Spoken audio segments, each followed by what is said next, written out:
يا دائم الفضل على البرية يا باسط اليدين بالعطية يا صاحب المواهب السنية صل على محمد وآله خير الورى سجيا. بسم الله الرحمن الرحيم. الحمد لله رب العالمين وبه نستعين على أمور الدنيا والدين والصلاة والسلام على سيدنا وحبيبنا وشفيعنا وقرة أعيننا ومولانا محمد صلى الله عليه وعلى آله الطيبين الطاهرين وأصحابه المنتجبين الميامين. أولادي وأخواني وأخواتي رحمكم الله، السلام عليكم ورحمة الله تعالى وبركاته. Segala puja dan puji kehadirat Allah Subhanahu wa Ta'ala yang telah mempertemukan kita di tempat yang penuh barakah ini, insyaallah, yang telah banyak memberi kenikmatan kepada kita. Nikmat yang paling mahal adalah nikmat iman dan Islam. Selanjutnya kita sampaikan shalawat serta salam rindu kita, salam sayang kita, salam hangat kita kepada kekasih kita, cahaya mata kita, pemimpin kita di dunia dan akhirat, satu-satunya orang yang akan memberi syafaat kepada kita, yaitu Nabi besar Muhammad sallallahu alaihi wa alihi wasallam. Dahulu di Prancis, setelah adanya revolusi Prancis, itu terjadi peperangan demi peperangan. Salah satu kaisar Prancis atau salah satu jenderal dari Prancis itu bernama Napoleon Bonaparte. Napoleon Bonaparte ini dia berangan-angan, bermimpi ingin apa? Ingin memegang seluruh Eropa. Dia ingin menguasai seluruh negara Eropa. Dia berangan-angan bahwa Eropa harus ada di genggam tangan kanannya. Dia mulai peperangan demi peperangan. Dia ekspansi ke Spanyol, dia nyerang ke Rusia, dan terus.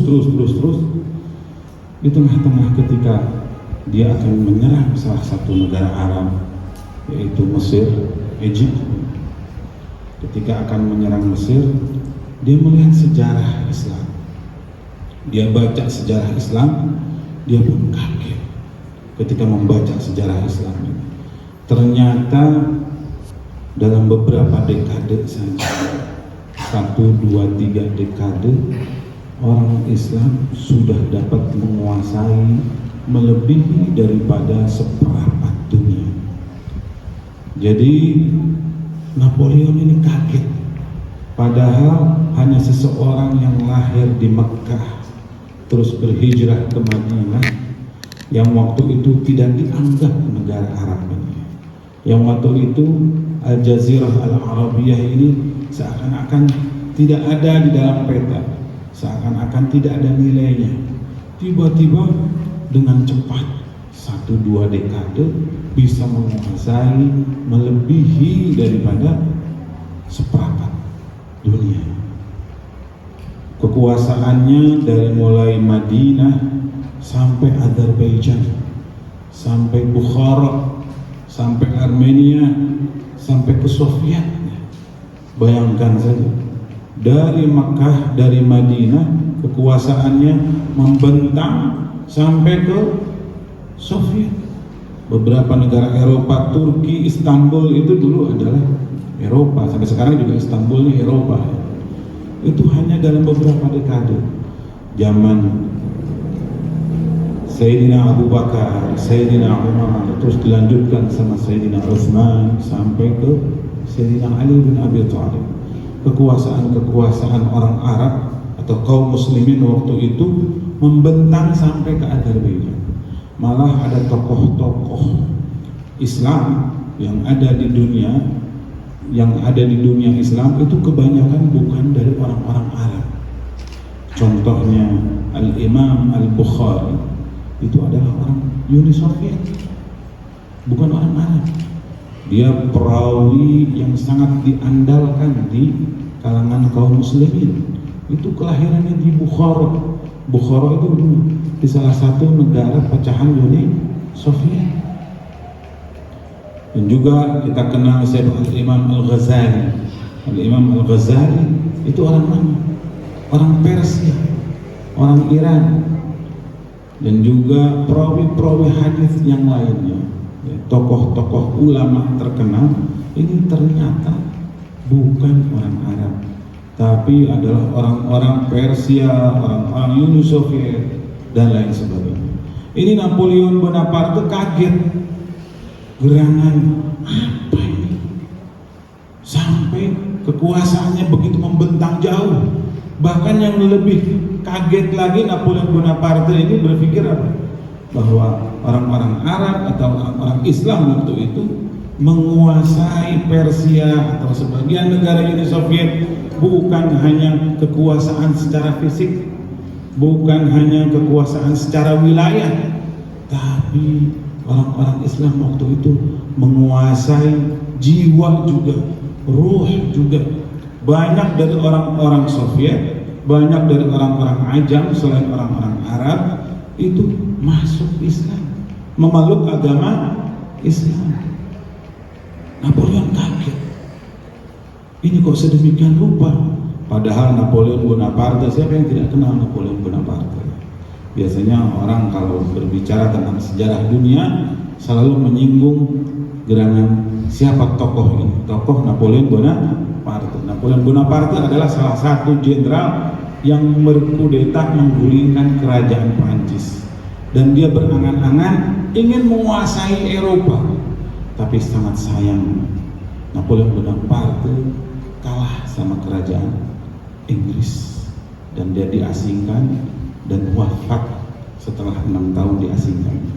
Yang menarik, ketika Napoleon Bonaparte akan menyerang Mesir, akan menyerang negara, salah satu negara Arab. Dulu itu Mesir itu bukan negara Arab, tapi negara yang diarabkan. Dulu itu Mesir bukan berbahasa Arab, tapi berbahasa Qibti atau Egypt. Tapi diarabkan sama Khalifah Umar ibn Khattab dan Khalifah Utsman dan Khalifah Ali bin Abi Thalib. Jadi diarabkan, jadi berbahasa Arab sampai sekarang. Al-Jumhuriyah Al-Arabiyah Al-Masriyah, Republik Negara Arab Mesir. Jadi bukan hanya Mesir saja, tapi ada Arabnya di situ. Ini dulu bahasanya bukan bahasa Arab, tapi setelah para khulafa ini menguasai jiwa, menguasai wilayah, menguasai kekuasaan di Mesir, sehingga mereka pun pada masuk Islam dan mengubah bahasa ke bahasa Arab. Nah, waktu itu Napoleon Bonaparte ingin menyerang Mesir karena waktu itu Mesir berada di kekuasaan kekhilafahan Utsman atau kerajaan Utsman Turki. Waktu itu Napoleon Bonaparte menyiapkan kurang lebih atau lebih kurang 40.000 pasukan untuk menyerang Mesir. Tapi ketika akan menyerang Mesir, dia sampaikan kepada pasukan-pasukan dia katakan bahwa ini adalah negara Islam, ini adalah salah satu provinsi Islam. Mereka berbahasa Arab, mereka sangat kuat dalam keimanannya, dalam akidahnya. Apabila mereka mengatakan tidak ada Tuhan selain Allah, kalian jangan membantah mereka. Apabila mereka mengatakan Muhammad adalah utusan Allah atau Muhammadur Rasulullah, biarkan mereka bicara itu. Yang menarik, Napoleon Bonaparte ketika akan menyerang Mesir, dia membawa apa?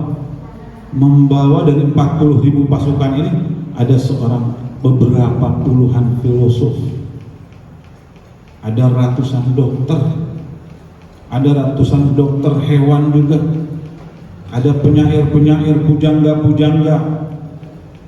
Jadi bukan tentara yang bawa senjata aja, tapi bawa pasukan-pasukan yang ada profesor juga, ada penemu juga, dibawa semuanya sama Napoleon Bonaparte. Dan Napoleon Bonaparte menurut sejarah dia dapat menaklukkan Mesir, cuman tidak dengan peperangan saja, tapi dengan peperangan diplomasi.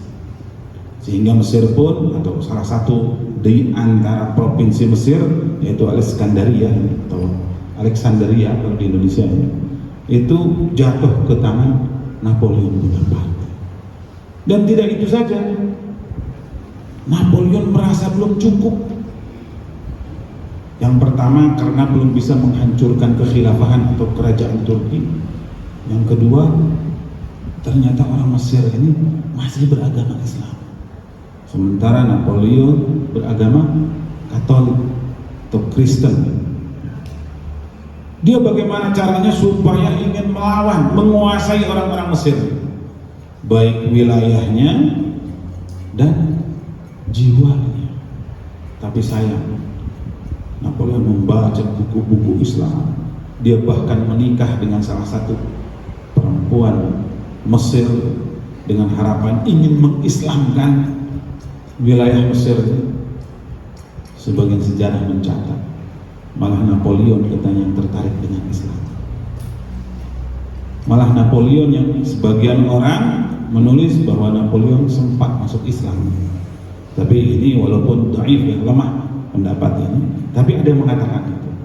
Karena menurut Napoleon bahwa Islam ini adalah Islam agama yang paling logis, agama yang paling rasional, agama yang pas di hati dan pikiran. Menarik. Dalam beberapa dekade, 2-3 dekade, bisa menguasai lebih dari seperempat dunia. Sebelumnya atau sesudah Napoleon juga ada tokoh yang menulis Qissatul Hadarah atau sejarah kebudayaan. Dia mencatat bahwa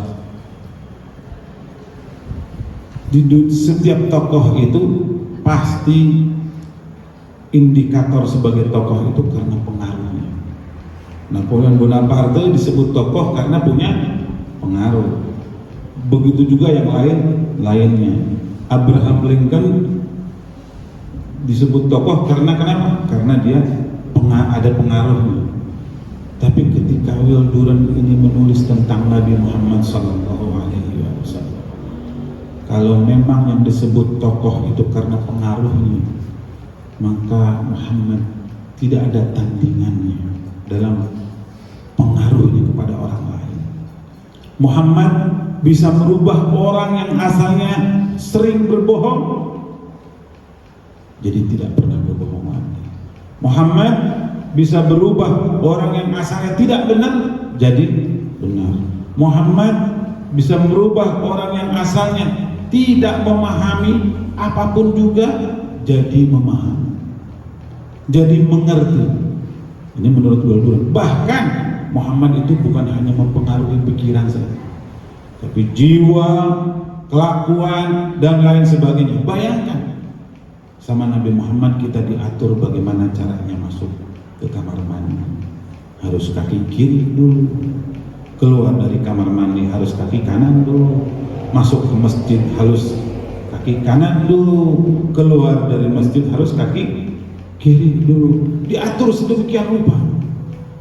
Kita kalau mau buang air kecil tidak boleh menghadap ke kiblat, tidak boleh membelakangi kiblat. Ini diatur sedemikian rupa dan orang-orang semuanya nurut kepada Nabi Muhammad sallallahu alaihi wasallam. Sebelum Will Durant, sebelum siapa namanya Napoleon, ada satu perempuan yang hampir dalam sejarah ini jarang disebut namanya, tapi perempuan ini sebetulnya wajib kita jadikan sebagai tokoh kita. yaitu Sayyidatuna Fatimah Az-Zahra, putri daripada Nabi Muhammad sallallahu alaihi wasallam. Dalam salah satu khutbahnya, Siti Fatimah mengatakan apa? Kalian dahulu hina dina, kalian dahulu tidak ada artinya sama sekali. Kalian dahulu suka minum air kencing yang sudah menguning. Kalian dahulu siapapun dapat menculik kalian dan tidak ada yang membela kalian. Kalian dahulu tidak ada artinya sama sekali. Itu yang disampaikan oleh Siti Fatimah. Lalu Siti Fatimah melanjutkan apa? Fa'anqadhakumullahu bi'abi. Lalu Allah menolong kalian lewat ayahku Muhammad sallallahu alaihi wasallam. Jadi tidak ada artinya waktu itu orang. Siapa saja yang menculik bebas, tidak ada kekuasaan, tidak ada harganya sama sekali. Tapi ketika Nabi Muhammad sallallahu alaihi wasallam datang, orang-orang Arab yang dulunya kota Mekah dan Madinah tidak dipandang menjadi, dipandang hampir sejarah, baik muslimin atau bukan muslimin, selalu mencatat tentang sejarah Nabi Muhammad, selalu menulis tentang sejarah kota Makkah dan Madinah, bagaimana perkembangan, dan mereka mengadakan riset, penelitian dan lain sebagainya. Kok bisa sedemikian rupa cepat berhasil? Di antara hasil riset ini atau penelitian ini ada beberapa kesimpulan. Saya hanya ingin menyampaikan 3 kesimpulan. Yang pertama yaitu Nabi Muhammad melakukan sesuatu, menyadarkan orang agar dia mau berubah menuju kebaikan. Khalqu iradatut taghyir, menciptakan keinginan ingin berubah. Karena zaman dahulu tatkala lahir bayi perempuan ya, itu orang-orang langsung dibunuh, dikubur hidup-hidup. Itu mereka menganggap bahwa ini punya fadilah, ada keutamaannya, ada nilainya. Mereka bangga dengan kelakuan itu. Terus mereka juga menghina perempuan, mencaci maki perempuan. Ini menganggap bahwa ini adalah kelebihan, keutamaan, dapat fadilah, dapat pahala. Mereka juga selalu melakukan kemaksiatan, berzina dan lain sebagainya. Dianggap bahwa ini ada kelebihannya. Nabi Muhammad datang menyadarkan mereka bahwa mengubur hidup-hidup bayi perempuan itu tidak baik. Menghina perempuan-perempuan, mencaci maki perempuan, tidak menghargai perempuan, itu jelek. Karena perempuan itu adalah ibu kita. Tidak ada satu laki-laki pun yang tidak lahir dari perempuan kecuali Nabi Adam. Semuanya lahir dari perempuan. Makanya kita harus menghargai perempuan. Nabi Muhammad menyadarkan ini semuanya, menciptakan supaya orang-orang ini sadar. Kadang-kadang kita ya, kalau melihat keseharian kita ya, kalau kita mau Jumatan, sudah datang paling telat, duduk paling depan. Sudah datang paling telat, sendal orang lain diinjak-injak sama kita. Apalagi pas hujan, diinjak-injak jadi kalalotor kita sendal lain. Kita anggap bahwa kita datang Jumatan, duduk paling depan itu dapat fadilah. Padahal sebetulnya ada dosa di situ. Injak sendal orang lain. Barangkali orang yang sendalnya diinjak itu tidak ridho. Itulah yang disadarkan oleh Rasul sallallahu alaihi wasallam. Yang kedua yang dilakukan oleh Rasul, adanya konsep, adanya manhaj, konsep yang tidak bisa ditawar-tawar lagi, konsep yang tidak bisa diamandemen, tidak bisa dirubah-rubah lagi. Manhaj yaitu manhaj Quran, manhaj Al-Quran, konsep Al-Quran. Kalau kita lihat ya, undang-undang dasar di kita ganti presiden, ganti lagi undang-undang dasarnya. Jadi Al-Quran ini sudah tidak bisa ditawar-tawar lagi. Al-Quran ini sudah tidak bisa diamandemen, dirubah-rubah. Beda dengan undang-undang dasar buatan manusia. Di yayasan ini kadang-kadang ada peraturan ADART anggaran dasar dan rumah tangga selalu ada perubahan-perubahan. Baru sekelas yayasan, di sekolah aja ada aturan-aturannya, yang dulunya begini berubah lagi, yang dulunya begitu berubah lagi. Berbeda dengan konsep Al-Quran. Jadi begitu keluar sampai akhir zaman nanti masih tetap relevan dan berlaku. Itulah Al-Quran. Bagaimana Al-Quran memerintahkan kepada kita, fanaj'al la'natullah 'alal kadhibin. Kita jadikan, maka kami jadikan laknat Allah Subhanahu wa taala bagi orang-orang yang sering berbohong. Yang berbohong, tidak boleh berbohong. La taqrabuz zina innahu kana fahishatan wa sa'a sabila. Jangan mendekati zina. Ya, mendekati zina itu apa? Lewat WA, lewat media sosial, kita melihat gambar yang tidak baik-baik. Kita punya manhaj apa? Al-Quran. Kita harus berjalan seperti Al-Quran. Sifat Nabi Muhammad Sallallahu Alaihi Wasallam itu apa? Al-Quran. Tidak ada bedanya, ya. Jadi kita harus berperilaku baik. Konsep yang ketiga atau langkah yang ketiga yang dilakukan oleh Rasul itu apa? Adanya model, contoh yang melakukan konsep Al-Quran itu tadi. Contohnya Al-Quran apa? Makanya Nabi Muhammad disebut apa sebagai Al-Quranun Natiq. Al-Quran yang bisa berbicara itu adalah Nabi Muhammad Sallallahu Alaihi Wasallam. Ketika istri Nabi ditanya bagaimana sifat-sifat Nabi Muhammad itu, dijawab bagaimana akhlak Nabi Muhammad itu, jawabnya kana khuluquhul Quran. Akhlaknya adalah akhlak Al-Quran. Tidak ada bedanya Al-Quran dengan akhlak Rasul Sallallahu Alaihi Wasallam. Pernah Sayyidina Ali bin Abi Thalib didatangi seorang Yahudi. Seraya orang Yahudi ini menanyakan, ya Ali, sifli Muhammadan, wahai Ali, sifatin kepadaku tentang sifat-sifatnya Nabi Muhammad atau sifat-sifatnya Muhammad, katanya orang Yahudi. Lalu Sayyidina Ali bin Abi Thalib bertanya ulang kepada Yahudi, bisakah engkau sebutkan kenikmatan-kenikmatan yang ada di dunia ini? Yahudi ini menyebutkan, kaget dengan pertanyaan Ali bin Abi Thalib. Bagaimana mungkin aku bisa menyebutkan kenikmatan-kenikmatan yang ada di dunia ini? Lalu Ali pun melanjutkan, kau tidak mampu menyebutkan kenikmatan-kenikmatan dunia, kenikmatan yang sangat sedikit di dunia ini. Kenikmatan kita hanya sampai ke tenggorokan. Anak dilihat di mata, makanan cuma di mulut, hidung wangian cuma di hidung, musik atau suara-suara yang enak cuma sampai ke telinga, sampai tenggorokan. Setelah tenggorokan sudah nggak enak. Itu kenikmatan dunia. Itu kita susah untuk menyebutkannya. Bagaimana kalau andai kata kenikmatan dunia saja kita susah menyebutkannya? Bagaimana menyebutkan sifatnya Nabi Muhammad Sallallahu Alaihi Wasallam yang disebutkan sama Allah Subhanahu Wa Taala, wa innaka la'ala khuluqin azim. Engkau mempunyai akhlak, karakter, sifat yang begitu azim, yang begitu besar.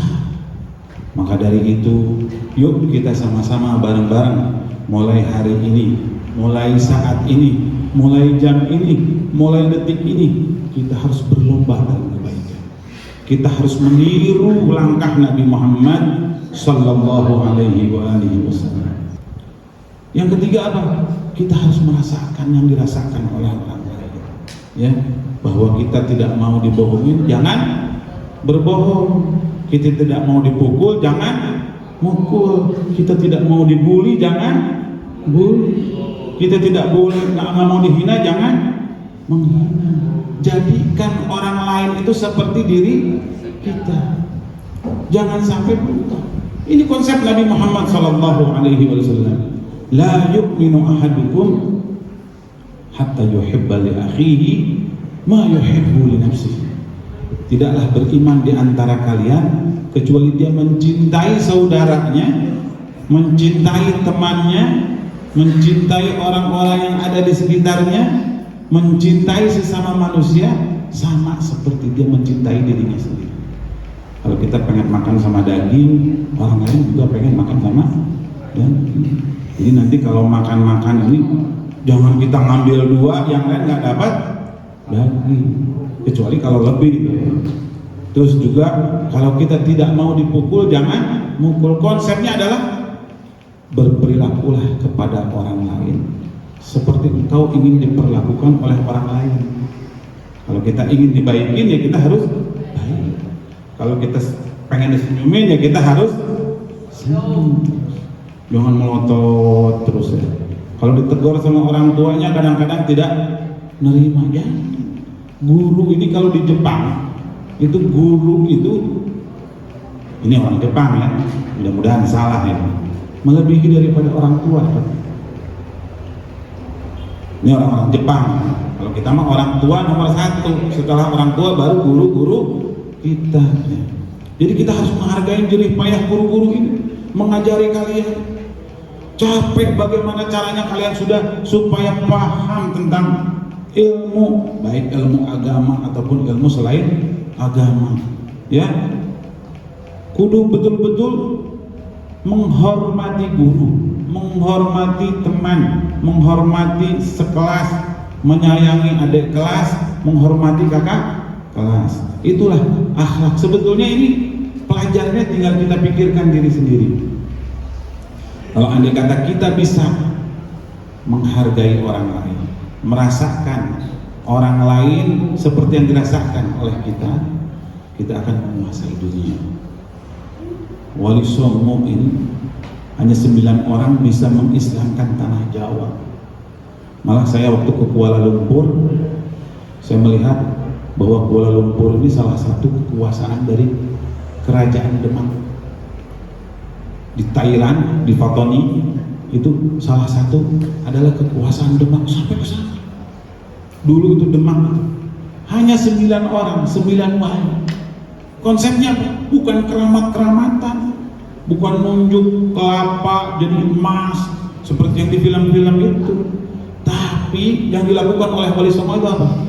Merasakan yang dirasakan oleh orang-orang yang di sekitarnya, merasakan seperti orang lain merasakannya bagaimana, Wali Songo pun ikut merasakan. Peduli, empati. Pedagang pun demikian. Kalau andai kata pedagangnya tanpa senyum, katanya orang-orang ini jangan buka toko. Kalau orang susah senyum, jangan dagang, karena nggak mungkin ada yang beli. Jadi konsepnya adalah pertama jangan sok. Sok itu apa? Sombong, omel, kritik. Yang kedua apa? Harus banyak senyum. Yang ketiga apa? Merasakan yang dirasakan oleh orang lain. Apabila kita bisa melaksanakan yang 3A tadi, insya Allah bukan hanya menguasai Purwakarta, menguasai dunia, insya Allah kita bisa. Mungkin itu saja yang dapat saya sampaikan. Mohon maaf. Wabillahi taufiq wal hidayah warridha wal inayah. Wassalamualaikum warahmatullahi wabarakatuh. واغفر لنا